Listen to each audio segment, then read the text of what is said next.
nuk mund të pranoj që vjen pengesa më e madhe për Serbisë. Pengesa më e madhe ndoshta vjen prej vetë politikave të mbrëmshme. Dhe unë mendoj që kjo shkon në dëm të qytetarëve të serb që jetojnë në Kosovë. Pengesa kryesore që ne na vjen në antarësimi në gjykatën evropiane vjen prej qeverisë së Serbisë dhe politikës të tyre. A mendon që është interes më i madh i serbëve të Kosovës që Kosova me qenë pjesë aty?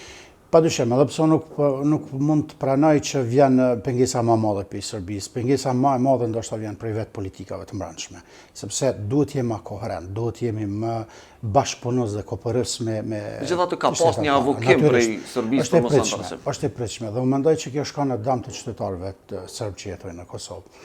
Vetë qytetarët serb të Kosovës, në çdo takim që unë kam pas me ta, sikur presin që Kosova të antarësohet në Këshillin e Evropës, që pastaj me pas mundësi mi adresu problemet e tyre në këtë gjykatë, por edhe në instanca tjera.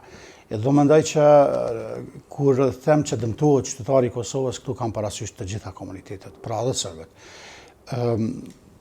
Ne e dim problematika që dalin me zvarritjet e procedurave gjyqësore që paraqesen vetvete një cënim të drejtës për gjykim në kohë të arsyeshme, pastaj mungesa në disa raste ekzekutimi të vendimeve gjyqësore që paraqet një cënim të drejtës për gjykim të drejtë dhe shumë aspekte tjera që lidhen me drejtat të njerëzit, qytetarët edhe të komunitetit serb do të kishin mundësi me i dorëzuar në Gjykatën Evropiane të Drejtave të Njerëzit, e cila ka kriju standarde të tilla që respektohen nga shtetet, nuk kontestohen dhe gjithmonë kontribuojnë në interes